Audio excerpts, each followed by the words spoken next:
नमस्ते दोस्तों। आज अंधेर नगरी नाटक जो कि यूजीसी नेट के पाठ्यक्रम में लगा हुआ है उसको देखने की कोशिश करेंगे।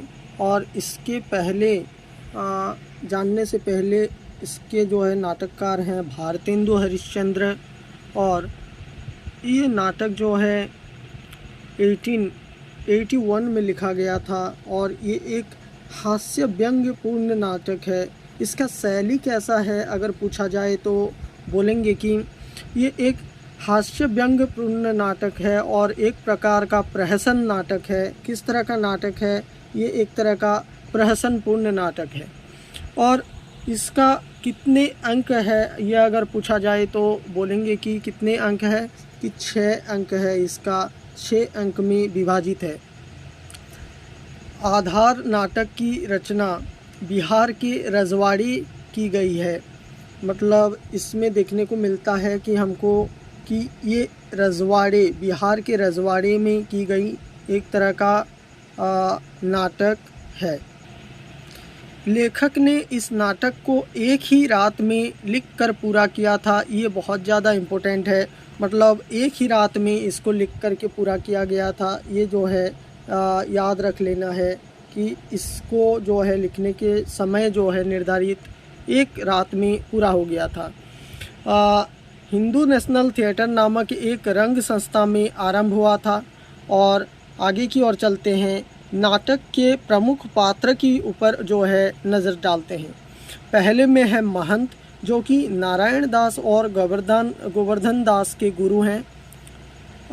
महंत जो कि उनके 2 शिष्य हैं, एक का नाम है नारायण दास और एक का नाम है गोवर्धन दास। नंबर 2 में नारायण दास महंत का शिष्य है, गोवर्धन दास महंत का लोभी शिष्य है। ये अक्सर पूछा जाता है कि कौन जो है महंत की लोभी शिष्य है। ये आपको बताना है कि महंत का लोभी शिष्य गोवर्धन दास है। नाटक के अन्य पात्र इन सभी को भी थोड़ा याद रख लेना है कौन कौन है अलग। और आगे की ओर कबाब वाला जो कि मसाला बेचता है, और घासीराम चना बेचने वाला। नंबर 3 में नारंगी वाला। नंबर 4 में हलवाई।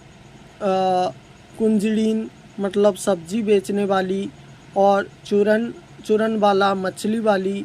बनिया पाचक वाला, चूरन विक्रेता, मुगल मेवे बेचने वाला, जात वाला जाति बेचने वाला। यहाँ पे जात बेचने का भी उदाहरण देखने को मिलता है। और 12 में ब्राह्मण का एक पात्र है। दरबार के पात्र अगर पूछा जाए तो बोलेंगे कि राजा और मंत्रीगण, सेवक। और दरबार के अंदर राजा, मंत्रीगण हैं और सेवक हैं। और नगर के पात्र अगर पूछा जाए तो नगर के अंदर पहले में कल्लू कारीगर जो कि दीवार बनाता है, चूने वाला, भिस्ती, कसाई, गडरिया, कोतवाल और पहला प्यादा। इस तरह का ये अक्सर क्वेश्चन आता है कि पहला प्यादा किस कहानी में के पात्र हैं। इस तरह के अगर क्वेश्चन आए तो आप अवश्य ही इसका जो है आंसर दे देंगे। नाटक के विषय क्या है वो देखने की कोशिश करते हैं। नाटक का विषय मूल्यहीन, अमानवीय और अराजक व्यवस्था प्रणाली का चित्रण हुआ है अंधेर नगरी नाटक में। इसमें मूल्यहीन राज्य व्यवस्था और मानवीय जो संवेदना है या मानव का पूर्ण जो मानव रूप रहना चाहिए वो नहीं देखने को मिलता है। और जो है नंबर 2 में है कि न्याय व्यवस्था की विसंगति देखने को मिलता है। न्याय व्यवस्था पूरी तरीके से चकनाचूर हो चुका है। और नेक्स्ट देखने को मिलता है सामाजिक विकृति का चित्रण देखने को मिलता है। और अंग्रेज़ों के समय के सामाजिक और व्यावसायिक स्थिति का चित्रण यहाँ पे देखने को मिलता है। अगर पूछा जाए कि सामाजिक और व्यावसायिक अंग्रेज़ों के समय का चित्रण किस नाटक में देखने को मिलता है तो अंधेर नगरी। ये जो है सब शॉर्ट फॉर्म में आप याद रख सकते हैं AN अंधेर नगरी।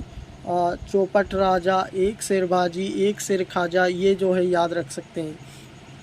सामाजिक विकृति का चित्रण देखने को मिलता है। और अंग्रेज़ों के समय के सामाजिक और व्यावसायिक स्थिति का चित्रण देखने को मिलता है। यहाँ पे व्यवसाय का भी एक जो है दुर्व्यवस्था देखने को मिल रहा है। अंग्रेजी शासक की दुर्व्यवस्था और न्याय के ढंगों का पर्दाफाश किया गया है। बाजार विज्ञापनों के जरिए कुरूपता का चित्रण यहाँ पे देखने को मिलता है। जन चेतना को जगाया गया है। जन सामान्य के अंदर जो है जन जागृति का सामान्य परिचय यहाँ पे देखने को मिलता है। मूल्यहीन शासन व्यवस्था, ज्ञान और अज्ञान की टकराहट देखने को मिलता है।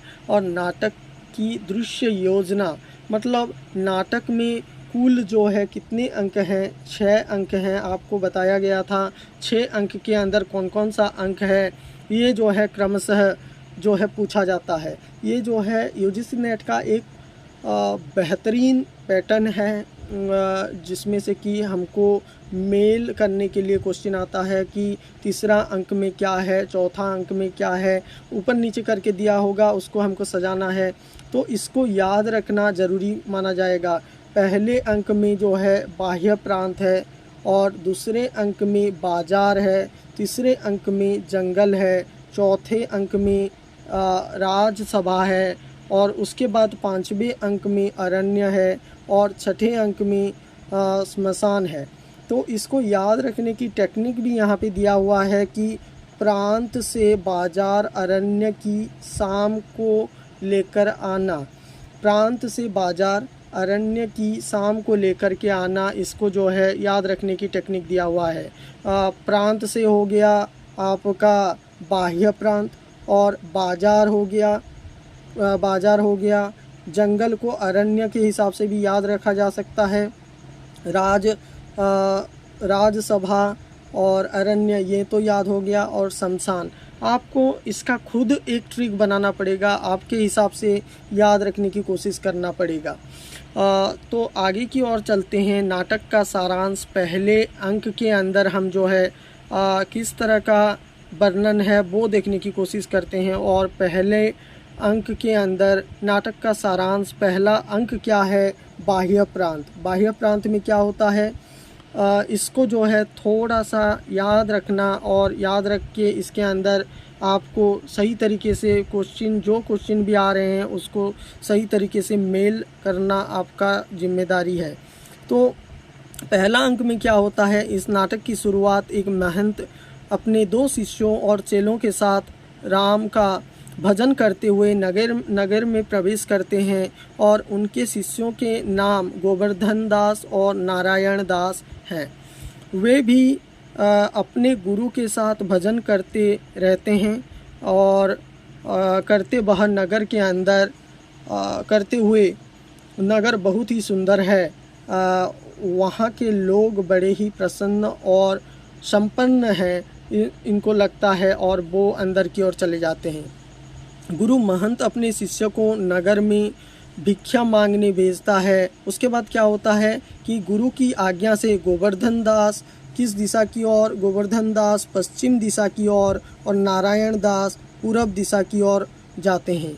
तो ये दोनों बहुत ही इम्पोर्टेंट पॉइंट है कि गोवर्धन दास पश्चिम दिशा की ओर जाता है और नारायण दास पूर्व दिशा की ओर जाता है, ये आपको याद रख लेना है।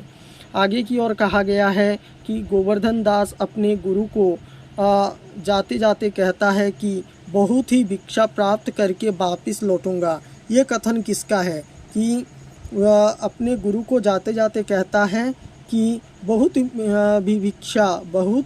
भिक्षा प्राप्त करके वापस लौटूंगा।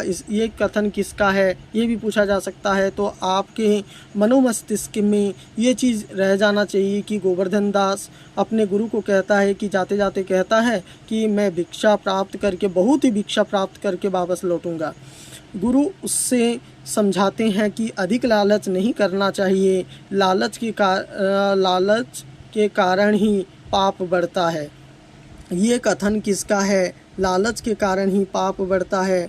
अगर ये पूछा जाए तो ये किसका कथन हो जाएगा, महंत जी का कथन हो जाएगा। लालच से पाप और मान दोनों मिट जाते हैं, ये किसका कथन है अगर पूछा जाए तो गुरु महंत का कथन है। गुरु महंत अपने शिष्य को कहते हैं कि लालच व्यक्ति को नरक तक ले जाता है। ये जो है नरक तक ले जाता है। हमें भिक्षा में सिर्फ पेट भरने इतना ही अनाज चाहिए और उतना ही अनाज वे चाहते हैं। तो इस तरह का नोट्स आपको कहीं देखने को नहीं मिलेगा। इस तरह से बारीकी से पॉइंट वाइज आपको जो है ये नोट प्रोवाइड किया जा रहा है। दूसरे अंक बाज़ार है, ये याद रख लेना है कि दूसरा अंक कौन सा है, तो बाज़ार है दूसरा अंक।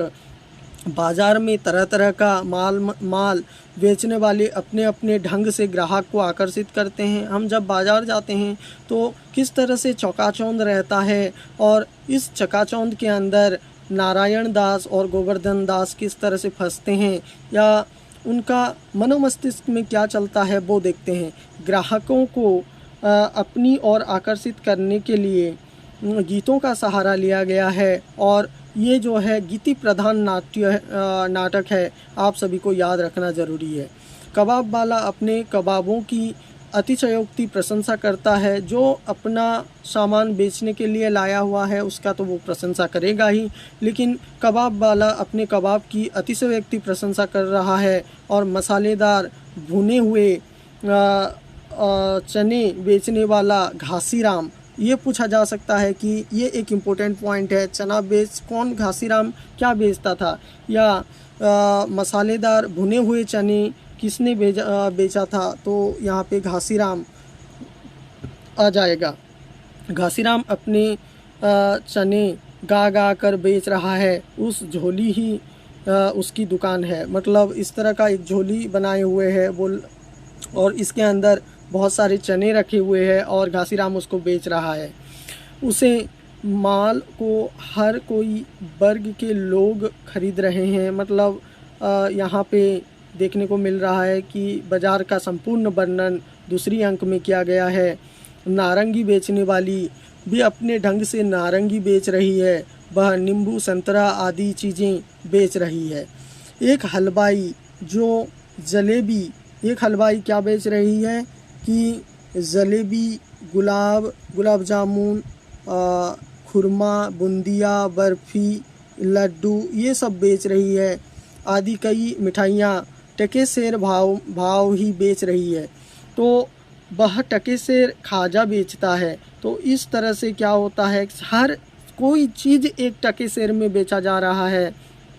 उसके बाद आगे की ओर देखते हैं। एक कुंजड़ीन धनिया, पालक, चौलाई, कलप्पा, सरसों, बैंगन, आलू, बथुआ आदि सब्जियां टके में बेच रही है, टके से भाव में बेच रही है। एक मुगल अखरोट, नुक्का, किशमिश, आलू बुखारा, नाशपाती आदि चीज़ें टके शेर में बेच रहा है।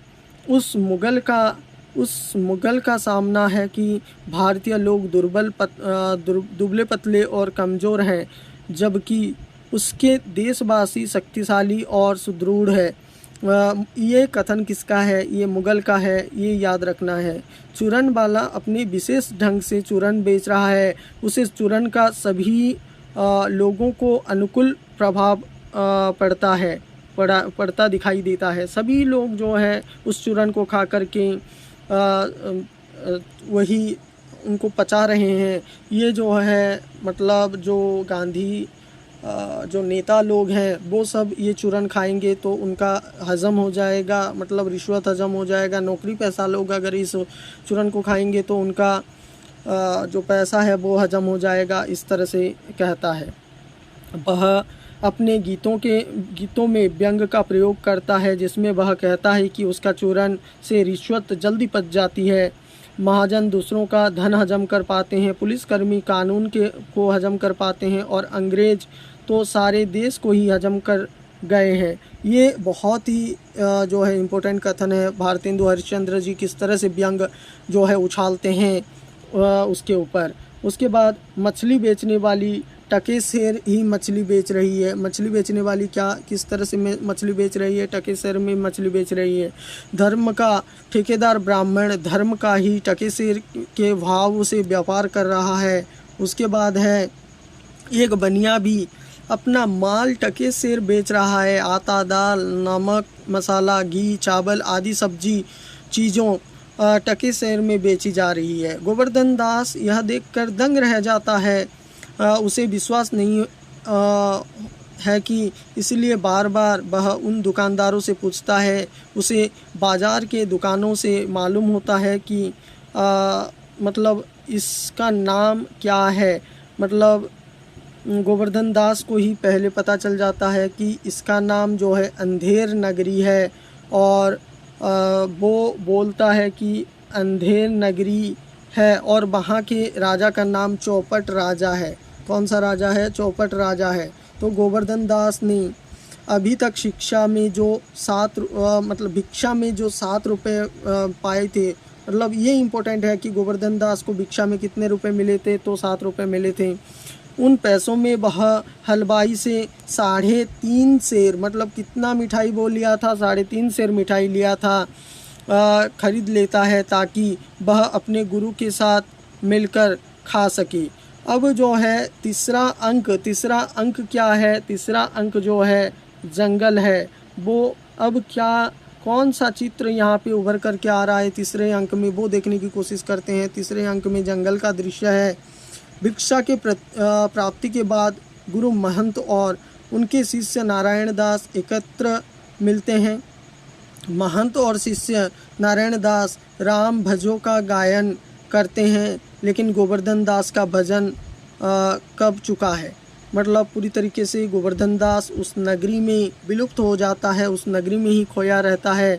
और आगे की ओर होता है वह अंधेर नगरी से प्रभावित होकर उसी का गायन कर रहा है।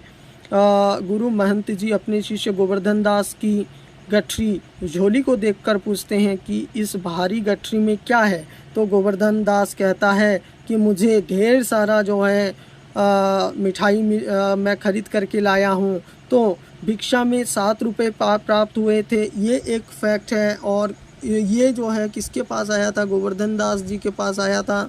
उन पैसों से टके सेर के हिसाब से मैंने मिठाई लाई है। कितने सेर के? मतलब टके सेर के हिसाब से मिठाई लाई है। और गुरु को विश्वास नहीं होता कि मिठाई इतनी सस्ते दाम पर मिल रही है। तब शिष्य उन्हें बताता है कि अंधेर नगरी टोप चौपट राजा टके सेर भाजी टके सेर खाजा। यहाँ पे बोलता है कि भाजी भी टके सेर है और खाजा भी टके सेर है। सभी चीज़ें टके सेर में मिल रहा है। आपको जो चाहिए इसमें से खरीद सकते हैं। तो उसके बाद क्या होता है? शिष्य की बात सुनकर गुरु अपने शिष्य को सलाह देते हैं कि इस अंधेर नगरी में रहना उचित नहीं है और यहाँ सब एक ही भाव मिलता है, अर्थात टके सेर में भाजी और टके सेर में खाजा मिलता है। जहाँ प्रत्येक वस्तु को समान महत्व दिया जाता हो, वह अधिक समय तक रहना उचित नहीं है। तो यहाँ पे जो है गुरु जान गए हैं कि इस राज्य में राजा का शासन सही नहीं चल रहा है, जहाँ पे कपास और कपूर दोनों ही सफ़ेद होते हैं और उनके अंदर गुणों को पहचाना नहीं जाता। तब इसमें क्या महत्वपूर्ण हो गया?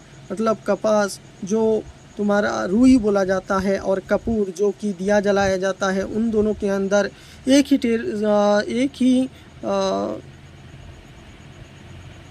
ही जो है टके में बेचा जाए तो इसका क्या माना जा सकता है? वो किस तरह का राज्य होगा? तो जिस जगह गुण अवगुण को में कोई पहचान नहीं है, वहाँ रह खतरे से खाली नहीं है। कौवा और कोयल दोनों दिखने में काले हैं, लेकिन दोनों के गुणों में अंतर है। कौवा और कोयल के अंतर, इनको एक ही टके में बेचा नहीं जा सकता, या उनको एक ही टके में जो है भाव ताल नहीं किया जा सकता। लाल रंग कड़वा फल इंद्रायण और अनार देखने में चाहे एक से हो, लेकिन उसमें पहचानने का, परखने का गुण मनुष्य को होना चाहिए। लोगों को थोड़ा सा भी विवेक नहीं है कि यह स्थान रहने को योग्य नहीं है, चाहे वह स्थान कितना भी धन धान्य और संपन्नता से पूर्ण ना हो। ऐसी जगह चाहे 1000 मन मिठाई मुफ्त में मिल जाए। ये जो है महंत साहब का कथन है कि कहते हैं कि हज़ार मन मिठाई यहाँ पे मुफ्त में भी मिल जाए तो भी वहाँ नहीं रहना चाहिए। गुरु महंत की बात गोवर्धन को पसंद नहीं आती। किसको पसंद नहीं आती ये पूछा जा सकता है कि महंत की बात गोवर्धन को पसंद नहीं आती और वो कहता है उसे इस नगर में सुख का अनुभव होता है। किसको? गोवर्धन दास को सुख का अनुभव होता है और गुरु अपने शिष्य नारायण दास को लेकर के चले जाते हैं। यहाँ पे गोवर्धन दास और नारायण दास में आपको कन्फ्यूज़न होगा, इसलिए यहाँ पे क्लियर कर देना चाहता हूँ कि गोवर्धन दास अंधेर नगरी में रह जाता है और नारायण दास कहाँ पे चला जाता है? वो जो है गुरु के संग चला जाता है। इतना याद रखना है आप लोगों को। उसके बाद क्या होता है, गुरु अपने शिष्य नारायण दास को लेकर के चले जाते हैं और गोवर्धन दास उसी नगर में रुक जाता है। गुरु अपने शिष्य गोवर्धन दास को जाते जाते कुछ सलाह भी दे जाते हैं कि आपको अगर किसी तरह की भी कठिनाई हो तो आप सहायता के लिए मुझे जो है पुकार सकते हैं। उसके बाद क्या होता है, उसके बाद अगला जो है चौथा अंक राजसभा का पूर्ण रूप से प्रवेश हो जाता है। राजसभा नाटक का जो है चौथा अंक है, ये भी याद रखना है। राजसभा के अंतर क्या होता है कि राजसभा में मंत्री नौकर आदि सभी अपने अपने स्थान पर विराजमान हुए हैं, नशे में चूर हैं और राज सेवक उसे शराब पिला रहा है। राजा मूर्ख जो अपने सेवक को अकारण देना चाहता है, जो मंत्री की सजगता बह चाहता जाता है। मंत्री उसी की ही जी हजूरी करने वाला है। कारण क्या है कि मंत्री राजा का ही गुलाम होता है। मंत्री राजा का ही गुलाम होता है, इसी वजह से उसकी जो है जी हजूरी करना उसको करना ही पड़ता है। दरबार में स्थित सभी लोग मूर्ख हैं, लेकिन राजा तो सबसे बढ़कर मूर्ख है, जबकि अविवेकी नीच डरपोक बुद्धिहीन राजा है। यहाँ पे बोला गया है कि अविवेकी, नीच, डरपोक, इस तरह का शब्द का प्रयोग किया गया है। उसी समय क्या होता है कि एक व्यक्ति दरबार में शिकायत लेकर के आता है। उसका नाम क्या था? कल्लू बनिया, की दीवार गिर जाने से उसकी बकरी कुचलकर मर गई है और इसी वजह से वो क्या मांगने आया है? न्याय मांगने आता है। अपराधी दंड मिलना चाहिए, इसके लिए राजा से कहा जाता है कि अपराधी को दंड दिया जाए। लेकिन क्या होता है, राजा अपनी मूर्खता का परिचय देते हुए न्याय करता है और कहता है कि दीवार को गिरफ्तार करो। यहाँ पे कभी भी पॉसिबल नहीं है कि दीवार को हम जो है गिरफ्तार करें। दीवार कभी भी गिरफ्तार नहीं हो सकता। और यहाँ पे देखने को मिलता है कि राजा का बुद्धि किस तरह से काम देता है। दीवार को सजा देने या गिरफ्तार करना संभव नहीं है और इस कारण उससे संबंधित कई लोग को दरबार में बुलाया जाता है, जिससे बनिया, कारीगर, चूने वाला, भिस्ती, गडरिया, कोतवाल, ये जो है सभी एक के बाद एक आते हैं और वो जो है राजा के सामने उनको लाया जाता है। हर कोई अपना दोष दूसरे के माथे मढ़ते हैं और स्वयं को निर्दोष सिद्ध करते जाते हैं। मूर्ख राजा अपनी मूर्खता का परिचय देता हुआ कोतवाल को फांसी की सज़ा सुना देता है और स्वयं मंत्री का सहारा लेकर वहां से चला जाता है। राजा भाग जाता है, किसको सुना करके? कोतवाल को फांसी की सज़ा सुना करके वो वहां से जो है चला जाता है। राजा किसी भी शिकायत करने वाले को नहीं थोड़ा सा रुकिए, बोला गया है कि राजा किसी की भी शिकायत करने वाले की नहीं सुनता, नहीं समस्या को समझता है जिससे वह न्याय नहीं कर पाता। मतलब राजा एकदम दिमाग से पैदल है और पूरी तरीके से किसी भी चीज़ को समझने की कोशिश नहीं करता। अपराधी को दंड देने के बजाय एक निरपराधी को फांसी की सज़ा सुना देता है। और इस तरह से एक निरपराधी को सज़ा सुनाना सही है या गलत?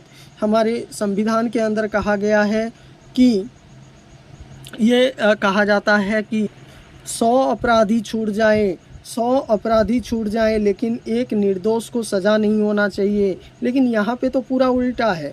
यहाँ पे हमारे भारतवर्ष का किसी तरह का भी नियम यहाँ पे अप्लाई नहीं हो रहा है। और उसके बाद देखते हैं कि 5वें नंबर अरण्य, ये जो है 1 2 3 4 करके आप जो है अपने नोट कॉपी में लिख लीजिए, और आपको ये जानने के लिए या याद रखने के लिए भी सुविधा हो जाएगा कि पहले अंक में क्या है, दूसरे अंक में क्या है, तीसरे अंक में क्या है और चौथे अंक में क्या है, आपको बराबर से पता लगने लगेगा। 5वें अंक में अरण्य है, और उसके बाद क्या होता है कि गोवर्धन दास वही उसी नगर में मिठाई खा कर बहुत सी मोटा हो जाता है। वह आनंद से जीवन व्यतीत कर रहा है। मतलब गोवर्धन दास का ऐसी ऐस है यहाँ पे। गोवर्धन दास क्या हो रहा है कि वह आनंद से जीवन व्यतीत कर रहा है। खाना पीना सोना गाना आदि पूरी तरीके से सभी काम कर रहा है। उसके बाद वह अपने गाने में उस राज्य व्यवस्था का वर्णन करता है, जो कि हम नाटक जब पूरे विस्तृत रूप से पढ़ेंगे हमको पता चल जाएगा। लेकिन हमारा जो यूजीसी नेट जेआरएफ एग्ज़ाम जो है क्या है, एमसीक्यू बेस्ड है, तो हमको उसको पॉइंट वाइज रख करके याद रखना है और उसको हमारे मनोमस्तिष्क में डालना है। वह अपने गाने में उस राज्य व्यवस्था का वर्णन करता है। वहाँ ऊंचे से लेकर नीचे तक सभी लोग एक तरह के हैं, और वहाँ पे क्या बोला गया है कि सबका विवेक शून्य है, वे बुद्धि से रहित है। उनके पास बुद्धि नामक चीज़ ही नहीं है, वो बुद्धि से एकदम रहित है। इस नगर में पापी और पुण्यात्मा में अंतर नहीं है। यहाँ पे क्या है, पाप या पुण्यात्मा में कोई अंतर देखने को नहीं मिलता, दोनों एक बराबर माना जाता है। मूर्ख राजा के प्रति भी अंधभक्ति करती है। मूर्ख राजा पूरी तरीके से अंधभक्त माना जाएगा। वह जो कुछ भी करता है कहता है सब चुपचाप सुन लेते हैं। मतलब राजा एकदम से क्या है, राजा को ही एक तरह से ईश्वर का अवतार मान चुके हैं वहाँ के जो है उस नगरी के लोग। और ऐसा माना जाता है कि कर्मचारी बुद्धि आचरण वाले तड़क फड़क से रहते हैं। वे सामान्य जनता पर मनचाहा अत्याचार करते फिर रही हैं। उन्हें कुछ भी कहता और प्रजा कुछ भी नहीं सकती। कुछ भी जो है, राजा जो कुछ भी कहता है तो प्रजा उसको आंख बंद करके विश्वास कर लेती है, और वो सामान्य जनता पर अनचाहा अत्याचार भी करता है। जाति पाति का कोई महत्व यहाँ पे देखने को नहीं मिलता कि बकरी को एक ही समान माना जाता है। गाय बकरी को जहाँ एक ही समान माना जाएगा, वहाँ पे उस राज्य का क्या होगा। जहाँ पे गाय बकरी एक समान देखे जाएंगे, उस राज्य का क्या होगा। जो सच बोलता है उसे जूते खाने पड़ते हैं, और जो झूठ बोलता है उसको पदवी की प्राप्ति होती है। ये कथन जो है किस नाटक से लिया गया है, मतलब अंधेर नगरी नाटक से लिया गया है, जहाँ सबको एक ही लाठी में आंका जाता है। सब एक बराबर है, कोई छोटा नहीं है, कोई बड़ा नहीं है। ऐसा अगर कोई राज्य में होने लग जाए तो वहाँ पे हमको नाश ही देखने को मिलेगा। तो यहाँ पे क्या हुआ कि आगे की ओर देखते हैं, इस राज्य में विवेकहीन यहाँ तक पहुँच गई है कि वेश्या और पत्नी को एक समान माना जाता है। इसमें जो है अंतर नहीं माना जाता। वेश्या और पत्नी को भी एक समान माना जाता है, और सर्वत्र धोखेबाज और कपटी लोग का ही वर्चस्व बढ़ गया है। इतना होने पर भी गोवर्धन दास यहाँ पे प्रसन्न है, क्योंकि उसको खाने में से मतलब है। गोवर्धन दास को सिर्फ खाने से मतलब है, इसी वजह से वो प्रसन्न है। यहाँ पे उसे लगता है कि गुरुजी के साथ जाकर उसने बहुत अच्छा किया, ना जाकर उसने बहुत अच्छा किया। और आगे की ओर क्या कहा जाता है, सिपाही उसे मतलब तभी 4 सिपाही आकर के उसको पकड़ लेते हैं और कहते हैं कि फांसी के फंदे पर लटकाया जाने वाला है। तो वो क्या होता है, सिपाही आकर के वो गोवर्धन दास को पकड़ते हैं।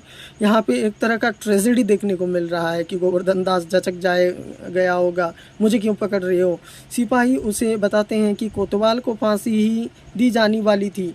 मतलब वहाँ पे ऊपर बोला गया था, राजा ने कोतवाल को फांसी की सज़ा सुना करके भाग गए, और यहाँ पे उस कोतवाल को फांसी दिया जाने वाला था, लेकिन फंदा बड़ा होने के कारण उसे कोतवाल की गर्दन पूरी तरह नहीं आ रही थी, क्योंकि उसकी शरीर पतला है।